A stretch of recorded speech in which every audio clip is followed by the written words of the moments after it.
R. Kelly is not the king of R&B. I agree. Hang that up. Stop it. Yeah, I'm tired of every R. Kelly's the king of okay?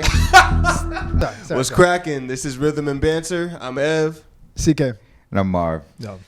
We're back for a second episode. The last episode, the people liked it, man. The people liked it, so we're gonna keep this thing rocking. How you guys feeling? Feel good. It's a good episode. Trying to stay away from the beehive, man. That's it. I'm not gonna lie. I still scary. lost sleep over that Cisco hot take. I went back and listened to that shit. And was I wrong? Yes. Yeah. No, it's a classic, bro. It's bop. so good. It's a bop. It's definitely a classic. It's definitely a classic. It's a bop. I'm not gonna give it classic, but it rides. Oh man. Guess my hot take is gonna have you up again. Oh Lord. Yeah. So we got more hot takes today. And I don't give a fuck. Yeah. Nah, he doesn't. He really doesn't. That's why you're here, bro. We got more hot takes today. Yep. What else did we say we're doing? Best R&B breakup album. Ooh, yeah, that was a good. And then you said you going. I got verses. I got a verses for y'all. Okay. So let's start with some hot takes. Marv, let's start with hot takes. Yeah. I mean, what else do you want to start? Unless you want to. I mean, we can start with hot. Let's fucking start. Let's get right to it, bro. Okay. Marv got a hot take. R. Kelly is not the king of R&B. I agree. Hang that shit up. Stop it. Yeah. I'm tired of every R. Kelly's the king of pedophilia. Okay? He is not the king of R&B. Out the gate, CK. Out the gate. So, stop it. And even if he wasn't, he's still not my king of R&B. My king of R&B is Kenny Babyface Emmons. That's your king of R&B? Yes. All time. He's playing more impactful. I can see how you artist to producer. I can see you like everyone's like, you can't take R. Kelly out of the game. You can. You cannot take Babyface out of the game. What? I don't hate that take at all. So yeah. First of all, I will say I fully agree. I look at that. I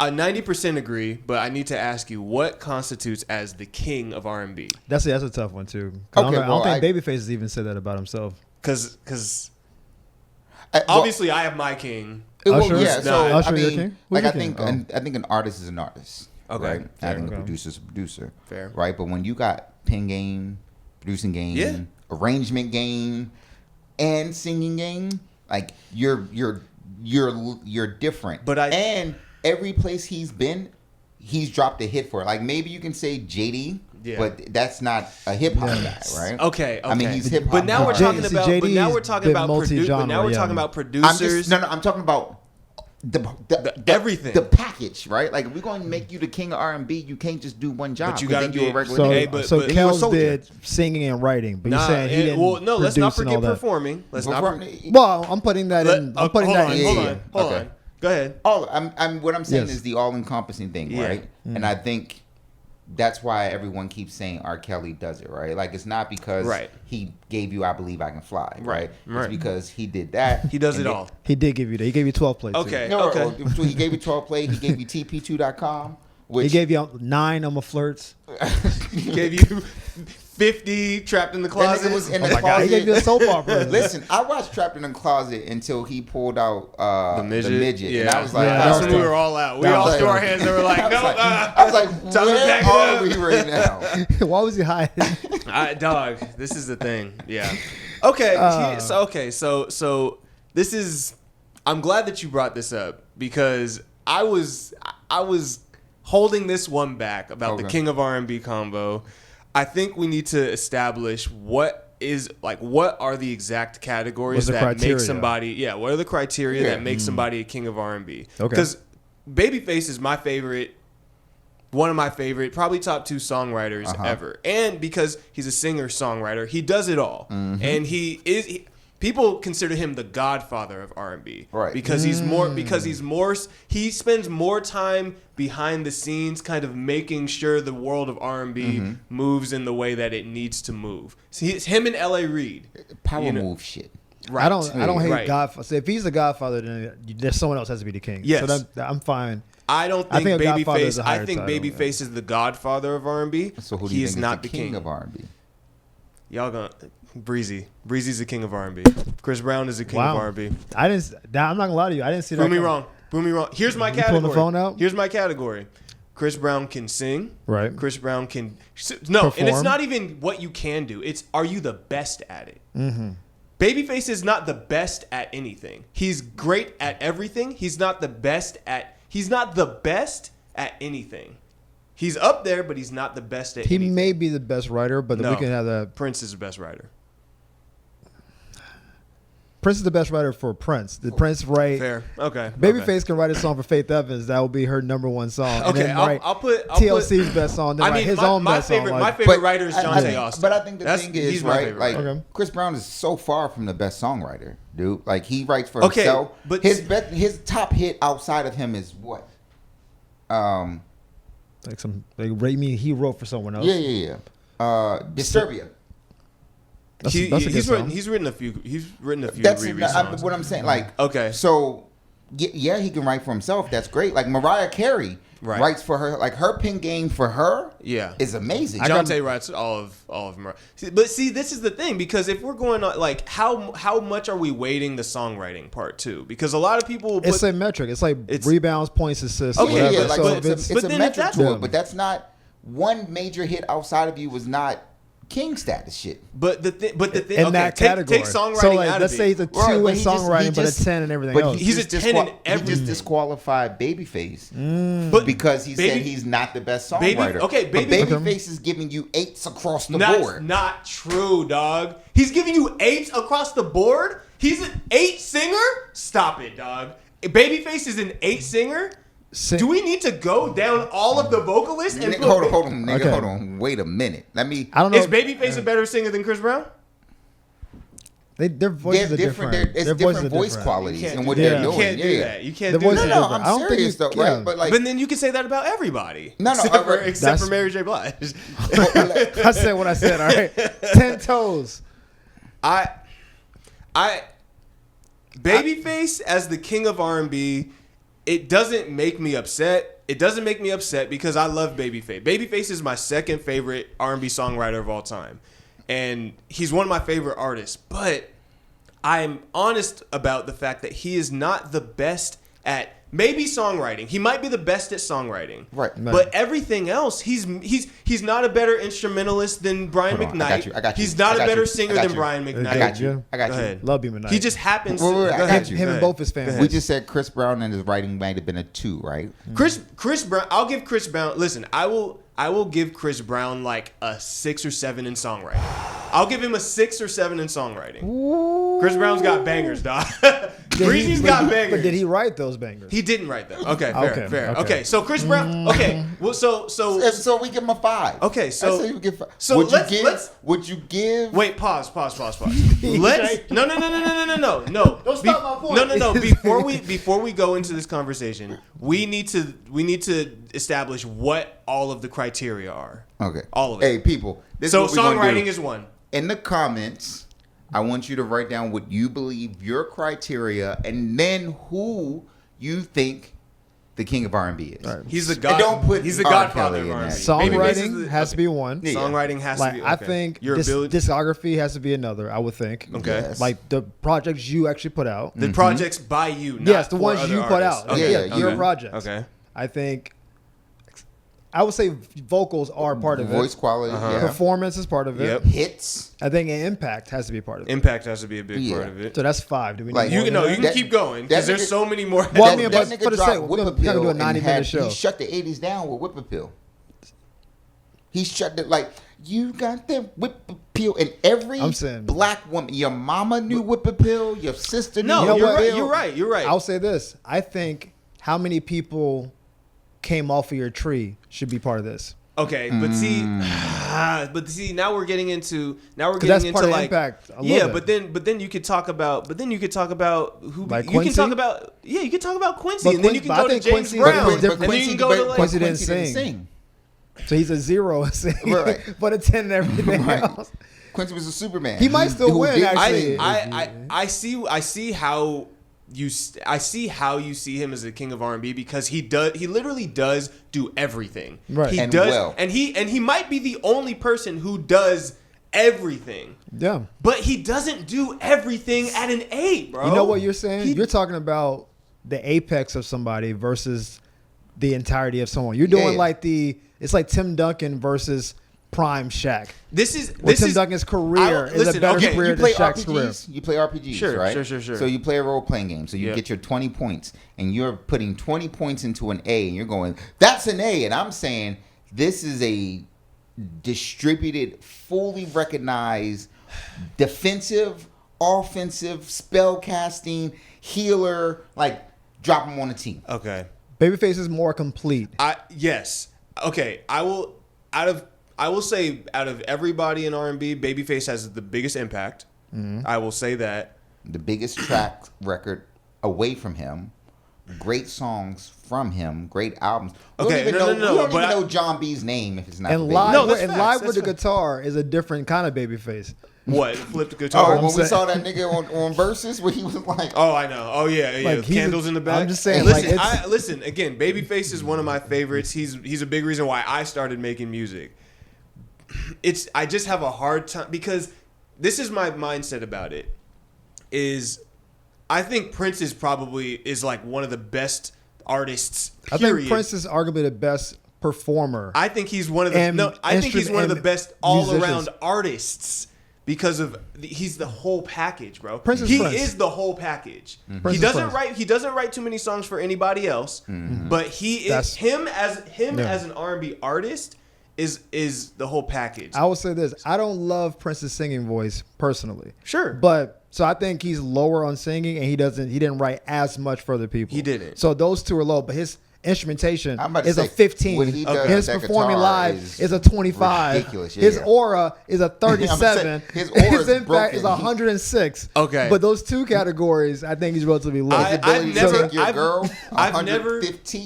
never thought of the king of R&B like this before. The way that rhythm and banter exists. No, the way that you're presenting Babyface as the king of R&B is very different from how this conversation has ever been had before because that's all we're here. It's usually about the artist, the aura of the person. That's why people that's why Mike, that's why Chris Brown, that's why Prince are always in, Beyonce are always in these categories of songs. But Beyonce don't write no fucking songs. Yeah, but Mike did. And Mike didn't play an instrument, but Mike did that shit all vocally. Like the stories you hear about Mike where they be like, Mike will be like, hold on, nigga. And then just string out a whole thing. Yeah. You'd be like, what the fuck was that? Yeah. There was a skill with Mike, and to be fair, Mike has been around music since he was 5. Right. So his experience with that is different. And at that time, he didn't have to be a songwriter for other people. Yeah. It was him. Yeah. But the king of pop is a very different tone because there weren't a lot of pop writers. The pop artists were their writers. Now, if we talk about modern pop, it's different. But we're talking about the Prince and the Mike who laid the foundation for a pop. Sure. So I think that becomes a different thing, right? So I have a hard time with calling Prince and Mike pop artists. They're R&B artists. They're R&B artists, but to be more marketable, they are called pop artists. I believe that that's just a gentrified version of R&B. Pop was palatable nigga. That's what it is, right? No, but actually no. But that's how I feel about it. But I think of Mike and Prince as separate from this conversation. Yeah. That's how I like the same way I think Quincy's in his own. Are they not considered R&B? I think they're considered. They're like on Mount Rushmore. They don't. Mike is the biggest artist ever. Yeah. So it don't matter what category Mike is in. Yeah. He's Mike. Yeah. And so I feel like it's not fair to be like, who's better, this or Mike? It's like, well, it's Michael Jackson. Because it's Michael Jackson. Yeah. Right. Yeah. So it's like, remember we disqualified Luther from the conversation last week. Wait, of King of R&B? No. It was like what did we disqualify him for? It wasn't singing ability. Maybe it was. I don't know. I think we were talking about like just overall ability, and I was like, Luther arranges and this and this and this, and we was like, yeah, Luther doesn't count because he's Luther. I don't remember exactly what. I think we're. I forgot what we were talking about, but well, we'll have to go back and watch the footage. But I do remember mentioning that. I'm having. We spent a long time on this topic, by the way. This was a good hot take. No. This was a good hot take because it threw me off. Because I'm like, when you said it, I'm like, Babyface, the king of R&B, like he could be. Because again, he does everything, but I stand on the fact that he doesn't do anything. He's not the best at anything. But that's like a Tom Brady thing. Right. Like, what was Tom Brady ain't got the best better? arm. He wasn't better. Film but the whole package, the aggregate of Tom Brady is the best ever. But Aaron Rodgers is throwing a 70-yard pass off his back foot. I'm going to say Mahomes is Peyton jumping Manning. out of bounds, throwing in triple coverage. You know what it is. What it is. I associate the king needing to be. I think my criteria has always been like talent and star power. Okay. Yeah. So that's why I say Chris Brown. Chris Brown Chris now. Brown's the most talented. I agree. Right now, R&B artist ever. Yes. He's the most talented R&B artist ever. And his star power it's not as big as Mike's. It will never be as big as Mike's. It'll never be as big as anybody's will ever Beyonce. That's why Mike can't be in the conversation. Right. Because the conversation is he made Thriller. I think, but again, that's why I say it's talent and star power. Because I think Chris Brown is more talented than Mike. Mm-hmm. But I just don't. Right. But I don't know. Niggas who never had radios in music, like Aborigines, they found Michael Jackson pre-internet. 20 years before the internet, people was like, "I'm gonna find Mike, wherever he is. I will get on a plane, and just go find Mike somewhere. I'm a fly across the continent of the United States to go to a concert just to faint at this bitch. And I'll be almost a mile away from the stage. Can't even hear Mike, but I know he there somewhere. That Super Bowl shit. That Super Bowl shit when he's just standing there is crazy. Fucking aura farming. Aura farming for a cool 10 minutes, dog. And he planned the whole thing. He's like, I want to make him wait. Dog. Don't play the music. Just have me stand there. And people just like, I saw the reel where the dude was like, Mike. He was like, come on, Mike. Mike, come on, Mike. Nah. Mike was like, he's like, I'm about to eat this time up. Like literally, that's where The Rock got all his just soaking all this stuff in, because Mike was like, I'm so raw. I only have a 13.5-minute performance. I'm gonna waste three standing still right here. Who else can just say? Who else can do that? It's such a ridiculous thing to do. Except for no one complained because it's Mike. It's him standing behind a silhouette doing like this. You kept seeing the crowd like roar. Like everything, he just stood there and the crowd was like, ah. Oh, he couldn't do anything yet. He could have never performed. And then that nigga turned and it was like, ah. I was like, you. No. Mike just made niggas faint just standing. That's the difference. And so when people talk numbers with Mike now, I think it's unfair because one, the world population was different. Yeah. Like based on world population percentage alone. Yeah. Then accessibility. I was just gonna say, how much access do people have to you? How often are they seeing you? Are they desensitized by your presence? Right. Can you imagine if you could stream Michael Jackson? But see, I feel like it would ruin it because people wouldn't be. Fuck stream Michael Jackson. Imagine if that nigga went live on Instagram. Just imagine if Mike was like, I'm going live. Well, that's Instagram would shut the fuck down. But that's what I mean. I feel like that eventually takes away from like the aura of Mike because he's so the mystery is a lost art when it comes to these megastars, bro. Well, I mean, no, because money comes from visibility. Yeah, but the more visible you are, like the more accessible you are, and the more like people.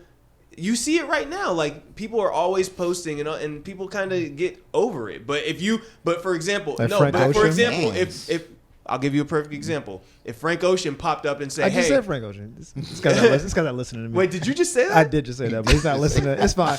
We can move on, guys. This guy's disrespectful. That was hella disrespectful. I'm not even gonna hold you. Wild. I was like Frank Ocean. Go ahead. Frank Ocean. I was like. Go ahead, finish your thought. No, we're on the same page. You got it, big dog. Hey, Cat Daddy, you got it. Take it from Go ahead. No, I was giving an example of someone who's their mystique.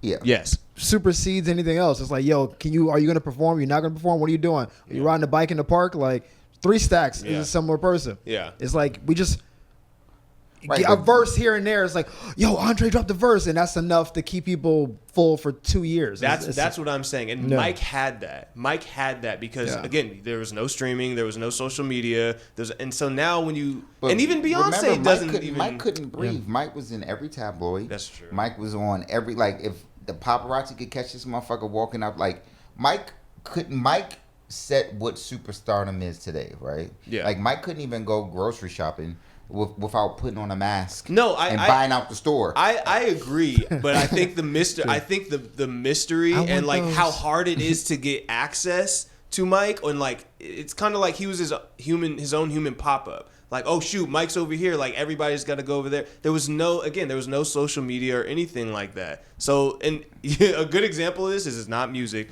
Is Will Smith, for example. Will Smith used to be super mysterious, incognito. Oof. Then this nigga hopped on social media. His wife hopped on August.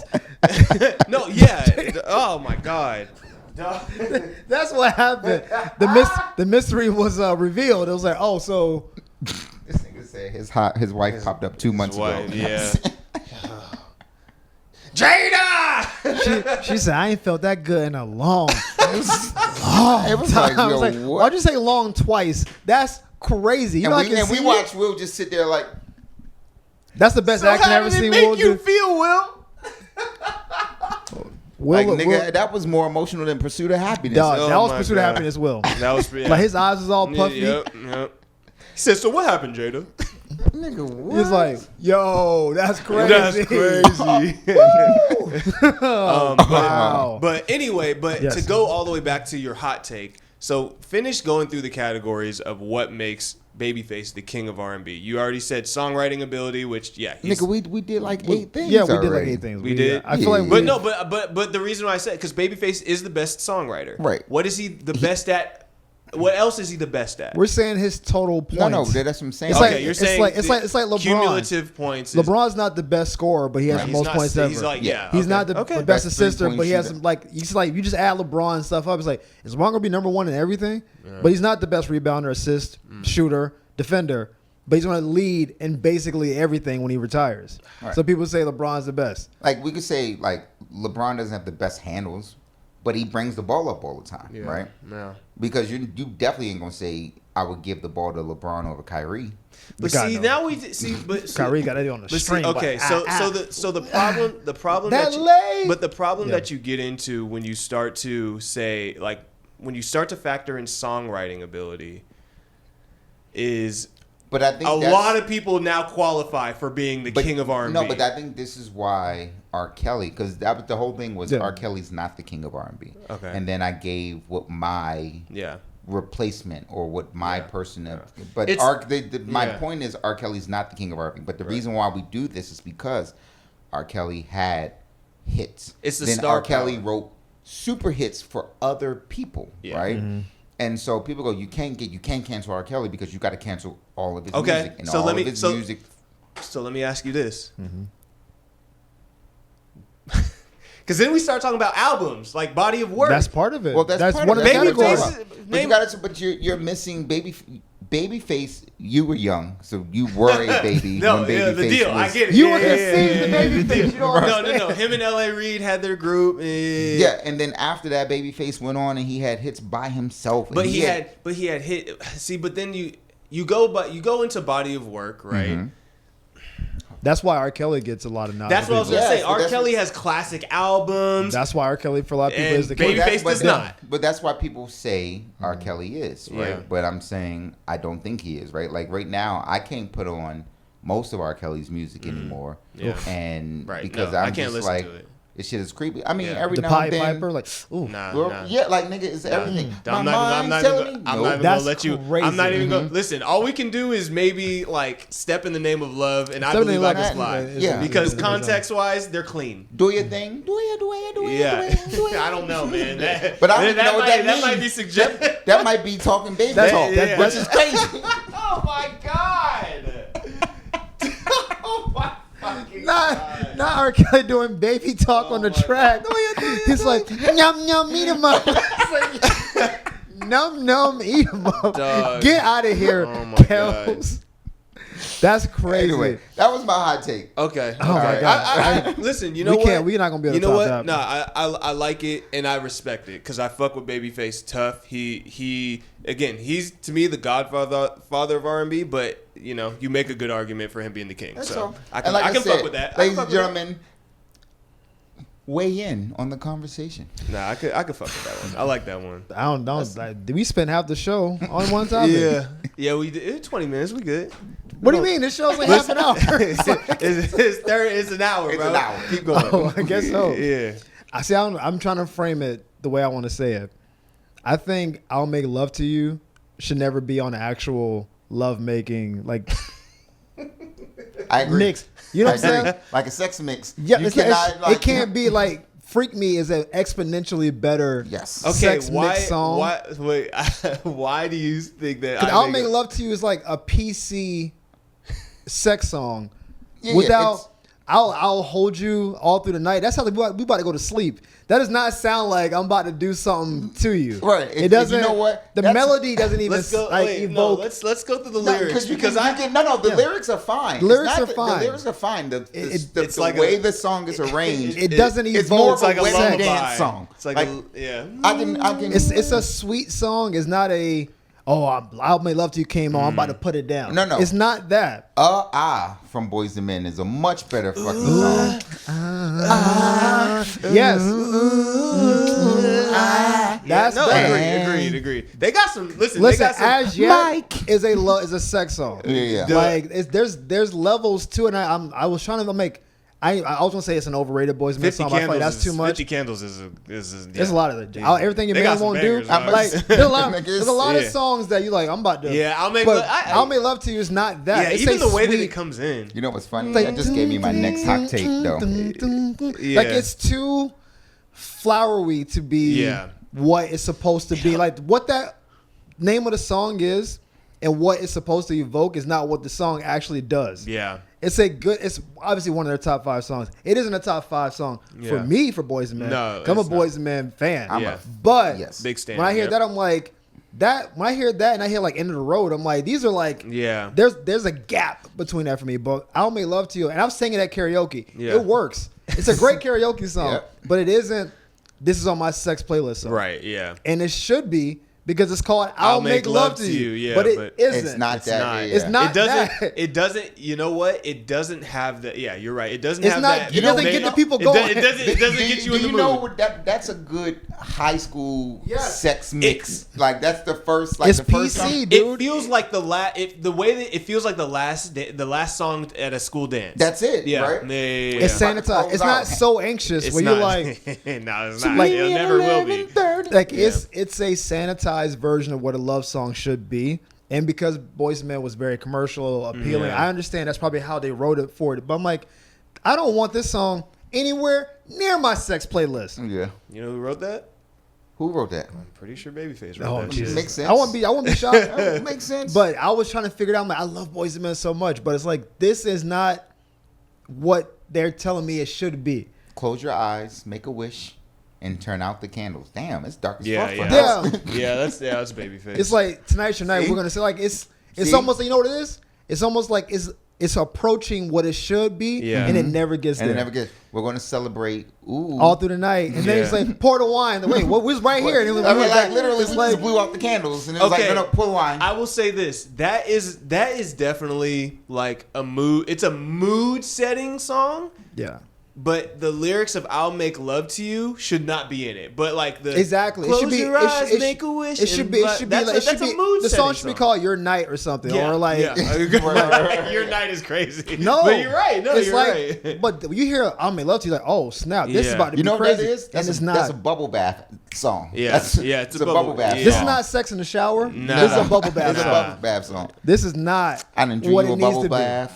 Here's your wine. There's some like rose VH1. petals. I don't know if you guys remember. VH1 voted that as like the worst song of all time. It's not the worst song of all time. Yeah, this was like 15 years ago. Oh, granted, but regardless, I remember them going through. I don't care what they voted at. Yeah, but it's not on any sex playlist I've ever had ever. It shouldn't be. Because it doesn't do anything that we need to happen. Yeah, it's not getting me in the mood or her. Yeah, we both like nice song. Next. But R. Kelly was all over them albums. Oh my God. Oh my God. Yeah. That's the problem. TP2.com and Me in College. Hey, listen. We don't have to talk about it, but I know what you mean. I know what you mean.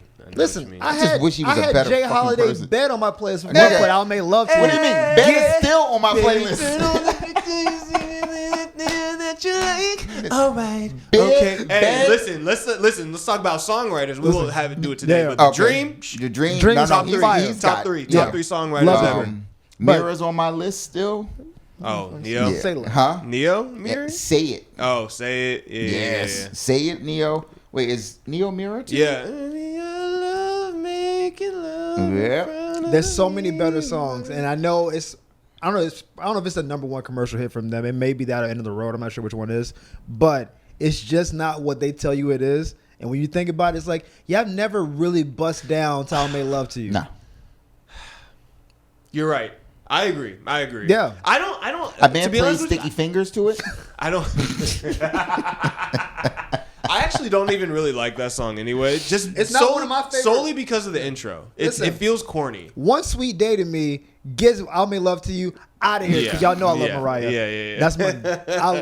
I just like that song better. It's just a better song.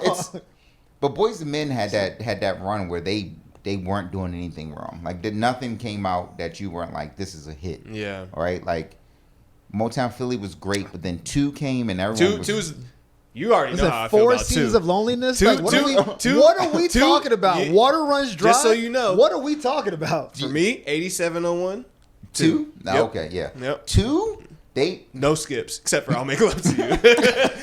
But you don't have to skip that one. No, though. you can Like, play it. Just you go to can the actually- bathroom and come back. Like You can actually it'll it's one of those songs that you just play through. Like you Yeah. don't have to like get into it. But other songs, I'm not even gonna lie, I skipped that bitch. I'm like, I'm trying to make this an unskippable album, but this was just so unbearable. And they also played it a lot. they played it. So And that's the Yeah. part too. It's like I've heard it so much, and it isn't what it's supposed to be. Yeah. That's my only take. It's not that it's a bad song. It's not one of my top Boyz II Men songs, but it definitely isn't a love making song. Not at all. That actually leads to anything love making related. Right. No. It just isn't.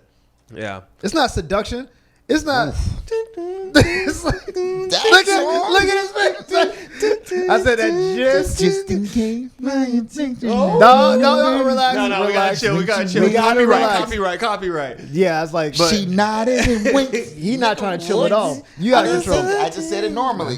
But that's still kind of singing. Okay, but no, I Look, she just had confidence. lukewarm Okay? take because I feel like a lot of people feel like that song is a miss anyway, but No. I definitely think that the intention behind the song did not succeed.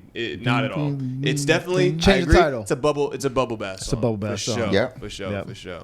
Cool. Now I'm Okay, thirsty before I to get more. started, As we wrap that up, Marvin. No. But before I get into my hot take, I just wanted That wasn't me. That was No, this Ev. is my you're fault. right. You're gonna get mad about this, but before I get into my hot take, okay. So back to the Babyface thing, real quick. Back to the because he wrote "I'll Make Love to You," and we're just talking about course he did. songwriting, and then we brought Right, up but that song It's a is commercial that song is smash. super hit. and then we brought up the Dream, bro, and we talking about impact, songwriting. We like, love the Yeah, Dream. but you can't. Dream got one album that you listen to. One? Nah, I got No. it. What, 3? Yeah, Yeah. he got 3. Yeah. You know what I mean? Like, Yeah. so it's Yeah. like, okay, so where is he on that ranking list? You He- know? The Dream's in my top 5. Listen, it's just and then- Babyface has been doing that for 40 years. And then that brings me to my point. Will there ever be anybody who will be able to? Chris Brown in 20 years. But he, If he's And still then making he's gonna music. have to out. but he's already behind the curve because he doesn't write like Babyface. He's already behind the curve. Well, he does yeah. everything Being else, but he behind the doesn't curve write. is not Babyface's fault. Get better at writing songs. But I can say the same thing about Babyface performing. True. You know, Yeah, like I mean, so. listen. And this Babyface albums, he doesn't have any. Like he doesn't have any classic My albums. hot take is not the law, nigga. No, I know, but And we still don't know your hot take because we're you gonna won't revisit get to this it. because Stop because filibustering and get to the take. No, we're gonna revisit All right, this Cory because Booker. because That's a bar on like 9 levels. No, that is that. Yeah, no, that was. I will not sit down. Oh my god, it's a whole lot of nothing happening right now. Nothing happening right now. Yeah. But no, the king of R&B conversation is an ongoing conversation. We can revisit it later. Okay, my hot take. That's why we brought it to the people, so that when the people who listen, we can. Ev is not. He don't want to give it to Babyface. He'll give it anybody else. Because there's so many. Because he'll give it to anybody. That nigga was the whining king of R&B. Like, all right. Okay. My hot take, and you guys might agree with me, but the people will not. Channel Orange is not a good album. I'm going to even go with a deeper hot take. I'm not the biggest Frank Ocean person in general. Mm-hmm. So let's talk about it. No, it's just like it don't hit me. It don't move me. It don't like nothing. remember when Bryson Tiller came out and that moves me. Yeah. Trap Soul moves me. Frank Ocean really doesn't. Mm-hmm. Doesn't mean it's bad. I disagree. I don't run to it. I'm saying move me. I didn't say it wasn't. No. Like the quality. Okay, fair. Subjectively, yeah. This is subjective. Like I would never tell somebody he's a bad musician. Don't go to his concert. Don't buy it. That, but I can give all the credit. I don't have him on my. You don't have him on your. Yeah. Personally. That's just me though. Nostalgia Ultra is one of my favorite. It's a mixtape, but it's one of my it's probably like my number 6 like body of work ever. I love Nostalgia Ultra is no skips. And the way that he kind of like, I feel like the way that Frank Ocean's rollout and like his whole discovery and like him getting out into the world was like, for me, it was very exciting because it was like right before iTunes. So he was still part of like the blog era of music. And y'all remember like the blog era of like hip hop, right? Like Wayne, Drake, all that, like J. Cole, everybody's. Yeah. So he was like the only like R&B blog era guy. And so, you know, he was part of Tyler the Creator's crew or whatever. And I remember Tricky Stewart posted Nostalgia Ultra on Twitter. And that was the cosign that got everybody who wasn't in the industry like, who is this guy? And Tricky Stewart obviously knows, you know, Frank Ocean's been in the industry forever, but Tricky Stewart's like, I produced this mixtape, listen to it, and that's when everybody's like, yo, who is this guy? And Nostalgia Ultra is really, and the rollout behind it was like really good, and he, you know, everybody was fucking with Tyler the Creator at the time, and they still like him. I'm gonna say and Tyler can't do any wrong. But what was his crew called? I don't remember. Odd Future. So I say all that to say, like, there was a period in time where I believe Frank Ocean was like, he's like the best R&B artist out. It was like there was definitely a time where they wanted him to. I think it was before they wanted him to. I think it was him having no machine behind him. He wasn't even signed. I think he had like a writing deal with Def Jam. But he was like, I'm putting this music out for free. I don't really know where it's gonna go, and it blew up. And so like I think like 2010 to 2011. He was like the biggest R&B artist right before The Weeknd dropped. And then we're getting all this hype about this fucking album, that his debut album, Channel Orange. It drops in like 2012, 2013? Yeah. Right. Nigga, that shit would... So remember what happened right before he dropped this album. Everybody's loving this nigga. And then he came out. He came out. Yeah. He came out. Yep. And then he dropped the album that night. Everyone was like... And that... Well, no. Half of his fan base was like, nigga, I've been listening to songs about niggas. You say a tornado? And then the other... But then remember, all of these white folks were like, who's Frank Ocean? Who's it? Like they loved the fact. Was that after that though, or was that before? I thought that was before he came out. Like when the white people came. No, the white people did not. The white people did not pay him any mind until he came out. Until he dropped that letter, and then he dropped his album, and then Pitchfork was like, he is the, you know, he. That's when the machine got behind. Yeah, that's when the machine. That's when the machine really like, it was like, oh, this guy's different from all those other guys, because he's openly gay. Because he's openly gay and he's singing about it, and like, oh, let's, you know, I think that boosted his numbers. He just became a palatable nigga. That's the word I was thinking about. Yeah, he was a palatable nigga in music. He's being honest and authentic since Luther Vandross, right? And he's not a threat. He's not a threat, not right? Nobody. So, so I think that album was extremely overhyped because I remember when I listened to it, the only song, there was probably 2 songs that I liked on it, and it was the 2 singles. No. It was Pyramids and it was Thinking About You. All the other songs, I just listened to it right before we got here, and I'm looking at it, I'm like, This album is actually not good. It's like half skits, and then all the rest of the songs are like maybe a minute and a half long. And I'm like, anyway, my hot take is that Channel Orange wasn't a good album. It was overhyped. I'm not gonna fight you because I already told you I'm biased. I don't disagree at all. Did y'all ever like Frank Ocean?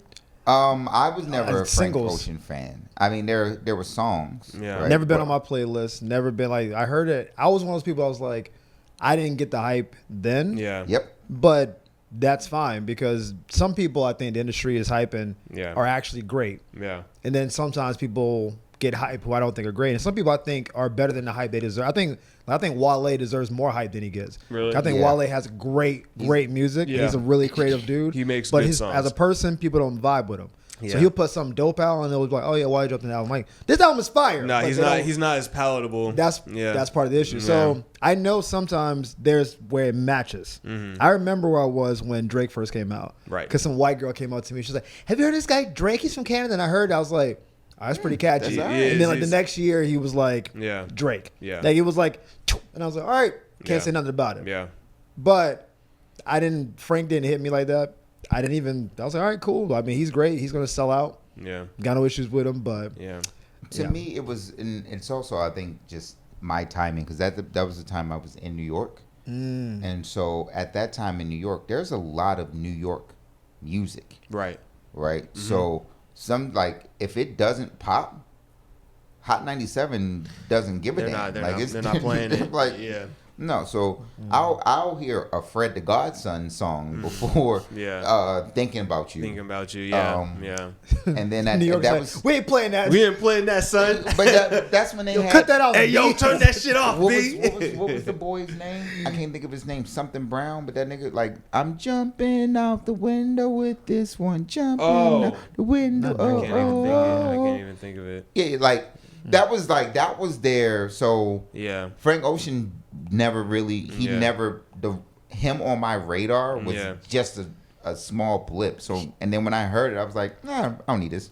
He was and again, he was like the, you know how like there's underground hip hop heads that like certain specific, like MF Doom, they like Tech Nine, they like all these Fred the right? Godson, like So Frank Ocean, I believe, was one of the few underground R&B artists that people didn't really know about when he dropped Nostalgia Ultra. Okay. And I feel like the minute that he got the label behind him, and I feel like the label kind of influenced his rollout. I'm about to say, you know what I mean? Got to make money. Yeah. But once he got that label behind him, I feel like he sold out a little bit, and the music kind of became a little gimmicky. To be honest with you, it wasn't. I don't know. I just didn't think the songs on Channel Orange were good, and then the albums after that were not. Did he good write those songs, or did he have like? No, he writes all of his own songs. He writes. He's like a songwriter's songwriter. So that means that he wrote gimmicky music then. But the thing is, Nostalgia Ultra was in terms of having to meet. I'm sure they were like, he maybe submitted a song. And it was like, nah, right. Yeah. But Nostalgia Ultra were all like, they were mixtape songs that he did with Tricky Stewart, and that was it. Right. And then he switched producers when he went to Channel Orange. He produced with like Melee and stuff. And again, there were, Pyramids is a great song, but the rest of them, I don't know. But yeah, and then The Weeknd was another Ron Browse. Sorry. Yeah, we're gonna get into The Weeknd at some point. Where are we time wise? We're only at 45. So we got 15. Hot takes was it today. No, we're supposed to be like 10 minutes total. No, just to clue you guys in on something. My verses was it was Chris Brown versus Mike, but you guys. We covered that. So we got 15 minutes to. So we got 15 minutes to kill.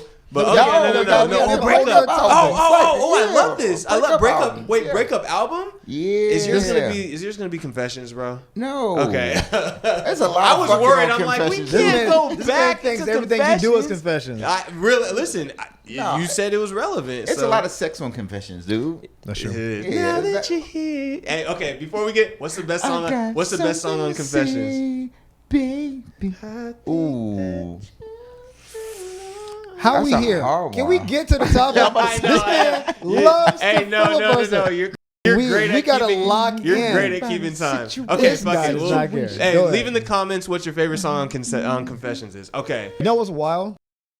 I don't have like a singular breakup album. I just remember what album I was listening to when I was going through it. Like song wise, I would say like Tamia, Officially Missing You is a song that always. I go back to Tamia a lot. I love Tamia. Yeah. We'll get into her at some point. Yeah. Love Tammy Tam. Yeah. But Donald Jones, Where I Want to Be, is one of my favorite R&B albums of all time. First and foremost. Also, perfect song. It's awesome. Dude, the whole album, like the song that really got me was All Her Love. Dog, we've talked about this. You and I have talked about it because I was in the middle of one of those. It wasn't even a breakup. It was like a situationship. Because she was with a man and you wanted her for yourself. Of course. I know the song. But she would give me all her Thomas ass. but only half the time. But that was more than enough to keep my hope alive. I don't love myself at the time. I didn't love myself. First, it's a fantastic album. Did you ever see her shopping at the mall? No, she... Okay. No. Then she tried on a diamond ring. The way he held her down, did it drive you crazy? No, bro, just chill. Spent half the day wishing that it was me. Hey. Okay, my bad. You're doing a lot right now. That song is amazing. It's an amazing song. I'd say the song is phenomenal. Yeah. Shorty Got Eyes on Me is my favorite song on the album, but I see the hint of that. All That's a good one too. I'm about to say that album. It's an awesome album. No skips. But that's where I was when I was like in my most like I'm really distraught. Yeah. And I was like, man, I feel like Donnell kind of he's feeling me. Well, like because like there's a lot. It's very the album is chill in parts. It goes up like there's a lot of levels to the album, but it's I just remember playing it on repeat. I didn't even go to another album. It wasn't like one particular song. All I Love is a different one because I literally was in that situation. But the entirety of the album, like the feel of it, was what I needed. I didn't singular song to me. Officially Missing You, album, Donald Jones, Where I Want to Be. Love Tamia. Yeah. Okay. Yeah. That's it. Listen, I approve. I approve, and I relate. And I relate for sure. So I kind of subverted the topic. No, because I think it's okay to because because there aren't R&B albums aren't just breakup albums. It's hard to find a breakup R&B album because if you're going through a breakup and you're listening to an album. You hate to hear the happy song. Absolutely. You hate to hear the club song. No, because if you're going through a breakup and you're like, you hear a song like All Her Love, and then you're still in your feels about All Her Love, and then you hear a song like Shawty Got Her Eyes on Me, you're like, that nigga had her eyes on her. Have you seen her? Bro, that's what I'm saying. It's not. Sometimes it's great album. Though. Sometimes it just doesn't. The album. Sometimes you just gotta pick songs from each album, and that's how I approached it. But go ahead, Mark. No, you got second. No, I'm kind of in the same situation. Like an album is hard for me to pick. Okay. I can say that I was listening to, when I was going through my first breakup, I was listening to. Jeremiah's first album. I was listening to Jeremiah. It just dropped. Yeah, that man cannot sing live. Not even a little bit. Not even at all. Y'all saw that verse. Y'all saw that Omarion versus. We just call that facts. Very much. I was like, ooh. Yeah. Like you can't play "We," can you? Yeah. Can't even hit that note. No. I was also. He's out. but in terms of songs, like. There's one song that I've played more times in my iTunes than any other song because of that, and it was Out of My System with Bow Wow, T-Pain, and Jonte Austin, bro. Get out of my system. When he's over here crying about Sierra. Dog, that's a really good song, actually. That song is, and the guest appearance. You don't hear Jonte on too many records. So when you hear Jonte singing, I'm like, that's my nigga. Yeah. But yeah, Out of My System was probably I played that song more times than I should have. No, you played until you got over it. I played it till, but at the time, the album that I was listening to was. I forgot what the title of the album, but it was probably just called Jeremiah. But he had some breakup songs on there, and I was like, yeah, this is what I need right now. And for the most part, I was making playlists. Like I wasn't really listening to like a specific album. Yeah, I was Babyface was heavy on my shit. Like so. When I see you. Like again. I mean, literally, bro. When can my listen. You know what got me through it, Babyface. Listen, no, big facts. I learned how to play the guitar because of that shit, bro. Are you kidding me? Right. But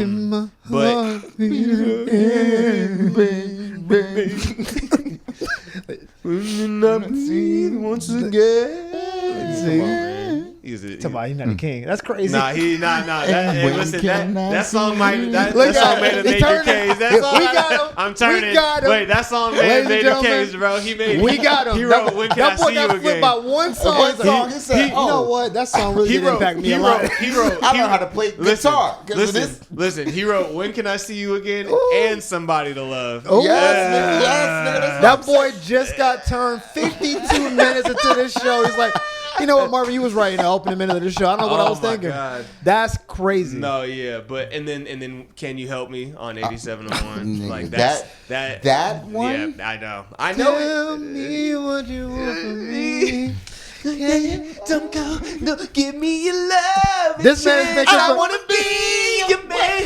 Girl, you got me down here on money. Oh, dog, don't even copyright. Well, none of us get that number. Oh man, but you see how fast that returned? I did turn. This is within one episode. Listen, sometimes.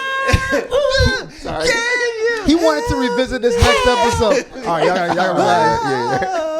And all of a sudden he's like, you know what? Baby's the GOAT. I'm sorry. Nah. He might be the king of barbecue. He might be. This guy. Okay, but no, I didn't really have like a particular album. I made a lot of playlists, so like a lot of playlists for breakups. So, but what about you? All right, so I'll do the same thing you guys do. I'll get my song. Yeah. You mentioned it earlier. 4 Seasons of Loneliness. It's a great song. And people don't talk about it enough. It's a great What do you song. mean we don't? Who doesn't talk about it? I don't think it's talked about. No. I really don't. Listen, my friends talk about it. My friends talk about it. I don't think it. They better. That's a prerequisite to be my friend. End of the Road, Song from Mama, Love to You. People talk about a lot of songs. 4 Seasons of Loneliness is amazing. It's a top 3 Boys to Men song. It's top 5 for me. Period. It's top 3 easily. It's not number 5. It's not number 5. Top 5, not 5. So it's 4. Right. It's just like the way it's great. That's why I mentioned it. I long for and you're the one that leaves me under. That melody is great. Is not talked about enough. Come on, like it goes so hard. It's a great arrangement, and that's beautiful. But when your heart is in it too, it's a great. You want to know what's crazy? I heard that song late in life. I was breakup season. I went through my first little high school breakup, and my boy picked me up and took me. My boy picked me up, and we went to the beach for a bonfire. I was in my feelings, bro. That's a vibe. I was he's sad. No. He was like, hey man, we're gonna go. Hey man, you're gonna go. We're gonna get you out there. We're gonna get you out there. Oh my god! Real shit. We're gonna get you out there. You're gonna go talk to these girls, man. I ain't want to talk to those girls, man. Man, I'm off women right now. And then we're on our way back home. Nigga, that song comes on. I said, I know. I recognize the voice. This is Boys to Men.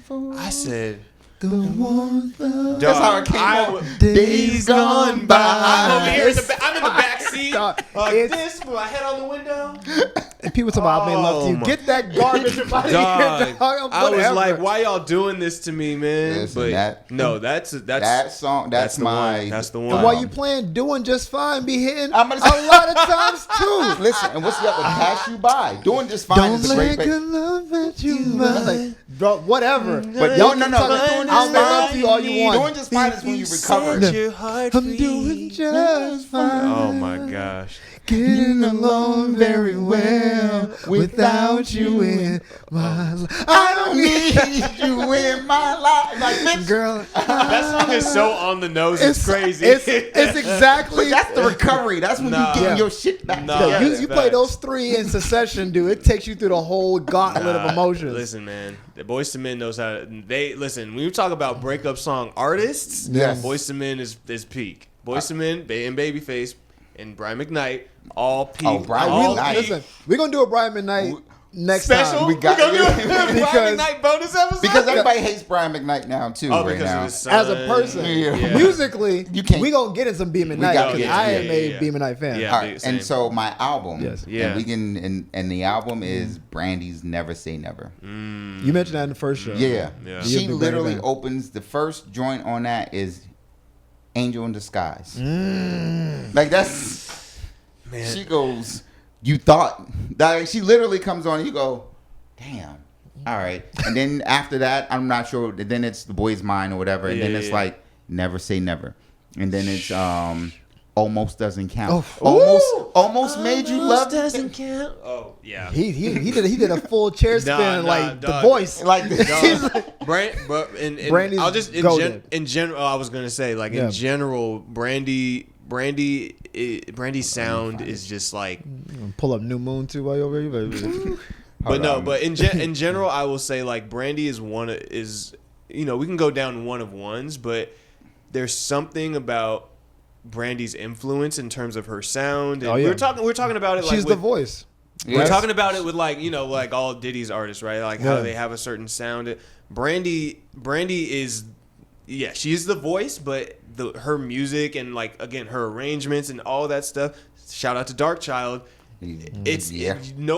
Everybody wants to replicate her sound. Yeah, everybody wants to. You cannot do it. That's why Whitney took her under the wing because Whitney was like, they can't fuck with us. Yeah, no big fact. She was right though. Yeah. So, Angel in Disguise, Learn the Hard Way, Almost Doesn't Count. Then you got Top of the World. That's the fun one you skip.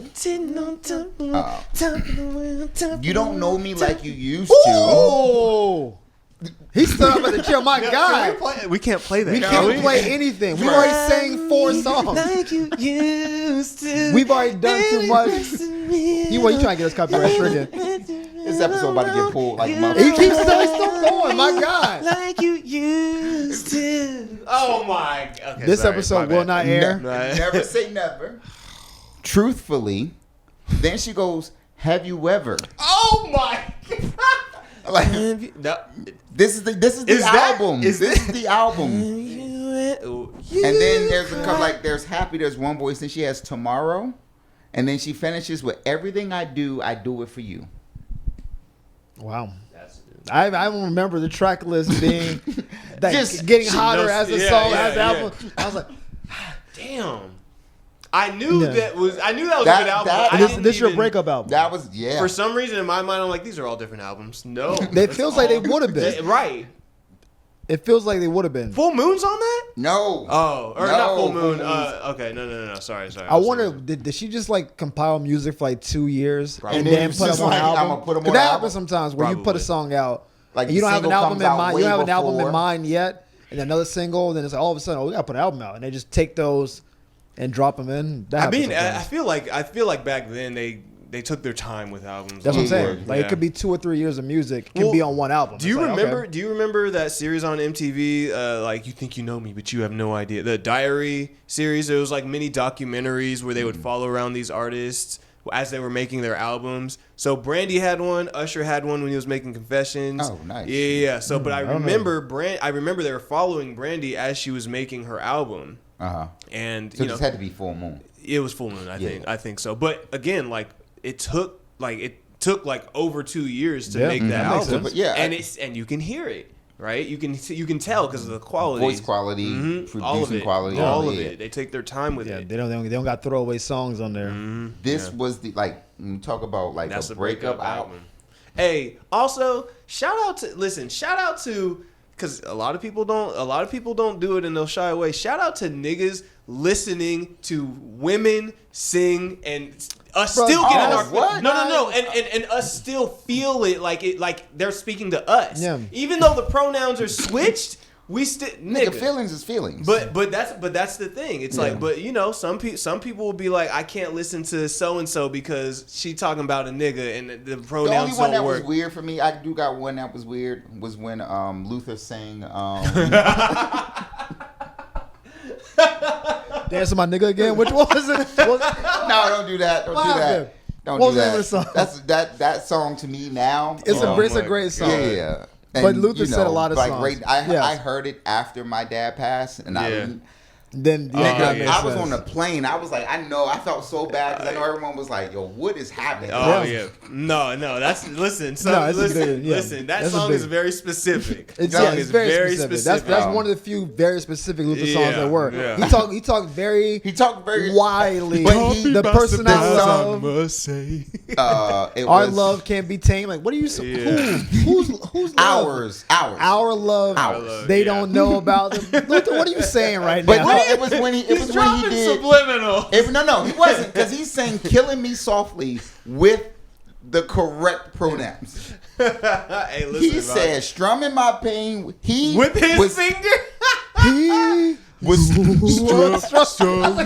He was strumming. Come on, Luther. Hey, Luther said, "Fuck it." I was like, if y'all had questions, this was the track he dropped for y'all. He dropped the surprise. You know what song I can hear Luther say? You remember the Miseducation of Lauryn Hill? Obviously a great album. Yeah. Great album. I used to love him with her and Mary J. Oh man, I can see Luther just jumping in like, I got it, y'all. Let me just step in real quick. Hey man, shout out to Luther Vandross, man. It's great. Shout out to Luther Vandross. That's why we try to take him and put him in his own category, because his voice is so iconic. It's the perfect mix of smooth and falsetto and runs and just he could do whatever. He could do whatever he wants. He's Mr. Quiet Storm. He would get on songs with other vocalists just to let him know, Big Luther, Big Luther in the building. That was cute. Wow. He's like, you take the first verse, I'll just wait, and then they'll be done. He's like, you done? And then he was going to Big Luther mode. And like, yep. Nah. The number of songs he took from Dionne Warwick that we don't even acknowledge are by Dionne Warwick anymore. Nah. That nigga said, "A chair." It's still a chair. And everyone was like, "Damn, this song is great." He's like, "I know it is." Because I sang it. I took it. It's Dionne's song. Dionne Warwick. No, it's not. No, it's not, bro. Yes. It's his song now. Luther was such a hater. He went on tour in Vogue and was like, "Y'all go ahead and get them couple songs out the way. It's my time to shine." And I'm like, what? He is a hater. He would do so with vocalists to show off who he was and then go back to his trailer. Hey, listen, shout out to Luther Vandross. Listen, no Big smoke, but no shade. Big Luther was him. Big Lou. Okay, but yeah, I'm never say never. Breakup album. See, I'm happy you wrapped it up. I think that was a good little. That was a good way to. You started and finished the pod today. How do you feel? Yeah. Light work, easy. Y'all be sure to like up, subscribe, and let us know if there's any categories that we should. We kind of right now we don't even have like a set. No, we just come in here and go. We got our hot takes and then we just go. But please. So like, comment. We should probably start a TikTok page. I started one. Did you? Yeah. Okay. Yeah. I'll send it. So we got a Rhythm and Banter TikTok page. Yep. It's just at Rhythm Banter. And clips is coming soon. Yep. Clips is coming soon. Yep. Just support the pod, share, all the good stuff. Follow us. We all have our individual things too. But if you really do, if you're having a good time, I know this is episode 2, like, subscribe, and share. Please let us get these numbers up. Comment too. Drop some hot takes. Drop your hot takes. Let's hear your hot takes. Drop your hot takes. King of R&B, like get involved, talk to us. Yeah, and let us know what you think we should talk about next in the next episode, and we're gonna get right to it. mad about that Boys and Men take, but that's fine. Wait, you mad about the boys? No, I'm not mad at all. It was my take. About that. Ain't nobody I'll mad. make love to you. We gonna be mad about that. No, ain't nobody mad. If they are, we gonna block them. So it's all good. Fuck them. You gotta educate them. Can you help me? Hey. Go, hey, can you help us? Hey, go listen. Hey, go listen to track number 10 on 8701. Bro, Can you help me? Relax. Oh, actually, no. I think it's track number. I think it's 11. It's 11. Yeah, and without you, what is it? 10. How do I? How do I say is 10? How do I say? Yeah, that's No. So wait. Sorry. How do I? And then Good Old Ghetto is 12. Good Old Ghetto is 12. Yeah. And then just You Are the One is 15. No, Good Old Ghetto is 13, bro. Is it? We just gonna do this right quick, because I swear that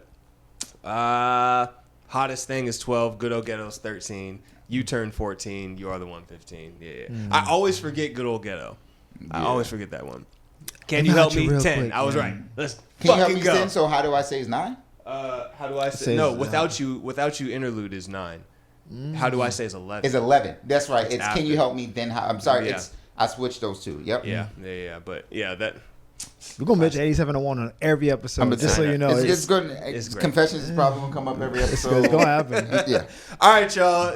Again, make sure to subscribe, like, comment, and we'll see you guys in the next one. Peace.